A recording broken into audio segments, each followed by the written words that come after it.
Taswira ya juhudi za pamoja za kuzuia na kudhibiti kuenea kwa ugonjwa wa Mpox inayofanywa na Msalaba Mwekundu mkoa wa Kilimanjaro kwa idara ya uhamiaji Tanzania imedhihirika baada ya uwezeshaji kufika katika chuo cha uhamiaji cha kikanda Tanzania TRITA na kutoa elimu kuhusu maradhi hayo. Wawezeshaji kutoka Msalaba Mwekundu mkoa wa Kilimanjaro, Omar Molel, Isaya Mkiramweni na Mwanaasha Kiango wametoa elimu ya kina kwa wahamiaji na wafanyakazi wa idara ya uhamiaji ili kuwawezesha kuelewa jinsi ugonjwa wa Mpox unavyosambaa na jinsi ya kujikinga nao. Wakizungumza katika ukumbi wa Mwalimu Nyerere uliopo TRITA, wawezeshaji hao wametoa taarifa kuhusu hatua za kinga kama vile usafi wa mikono, matumizi ya vifaa vya kinga na umuhimu wa ufuatiliaji wa afya ili kupunguza hatari ya maambukizi. Tumekuja asubuhi, tuna tamaduni zetu, tuta shake hands, lakini kwa hichi kipindi tunaomba tu avoid hicho kitu. Mfano, tumezoea tukikutana lazima baada ya salamu zenu, nafikiri naona mnapiga saluti, mtahug. Zile hug tunaomba pia zipungue. Yawezekana wewe sijui mtu alitoka nyumbani kwake, hizo njia zote na vituo vyote alivyopita, kuna sehemu amepata maambukizi. Kwa maana tumeambiwa, tunashauriwa sasa hivi tutoke kuishi kwenye mazoea. Mfano, first aid kit, sasa ndio hichi tunaendelea sasa kutoa elimu. Gloves sio kitu cha kukosa nyumbani, na vile vitu ambavyo unajua ni vya msingi. Tofauti na ambapo kama utaumwa malaria utasema nini mseto, itakuwa sawa.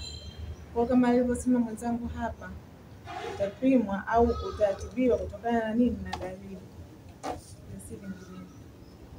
Pia wawezeshaji hao wameongeza uelewa kwa idara ya uhamiaji, hatua ambayo itasaidia kupunguza uoga na unyanyapaa kuhusu Mpox, kwani mara nyingi magonjwa mapya yanaweza kusababisha hofu kwa jamii. Nataka kufahamu ni kwamba ni muda gani ambao unachukua kuanzia unapata maambukizi na kuanza kuziona zile dalili za watu wanapata changamoto kama nilivyosema kwamba nguo huwa zisirisishwe, na mtoto na hiyo changamoto tayari, na nguo zake zile natakiwa nizitokomeze labda, au natakiwa nifanyeje? Kumuona nyani ni kitu cha kawaida, yaani mimi na nyani tunashirikiana. Sijui sasa kwa wakati huu ambao ugonjwa huu unaotokana na nyani kwa jamii ile ambayo inakaa maeneo hayo, sijui nyewe mnasemaje, mnaweza kutushauri nini? Kwa kushirikiana na idara ya uhamiaji, Msalaba Mwekundu mkoa wa Kilimanjaro wameonyesha mfano mzuri wa ushirikiano kati ya mashirika yasiyo ya kiserikali na taasisi za serikali katika kuboresha afya ya umma.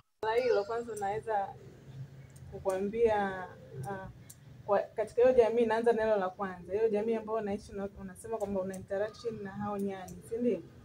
Kwa sababu umeshapata elimu, itakuwa ngumu sana kwa wewe kukuta hata mzoga ukaukaribia au ukaugusa.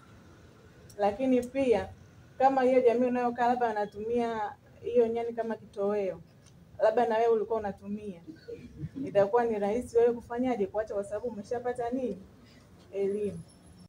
Akizungumza baada ya semina hiyo ya siku moja katika viunga vya TRITA, kamishna msaidizi Hoja Mahiba wa idara ya uhamiaji amesema kilichofanywa na Msalaba Mwekundu ni juhudi za pamoja katika kuhakikisha kuwa wananchi hasa wanapata elimu sahihi ili kuepuka maambukizi ya Mpox na magonjwa mengine ya mlipuko, ambapo kama idara ya uhamiaji wana kampeni ya Mjue Jirani Yako. Sisi kama idara ya uhamiaji tuna programu ambayo inaitwa Mjue Jirani Yako. Mjue jirani yako kwa maana ya kwamba umjue mtu ambaye yuko karibu na wewe, kama ni raia wa Tanzania ama kama ni raia wa kigeni, na kama anaishi hapa nchini kwa mujibu wa sheria, kanuni na taratibu za nchi.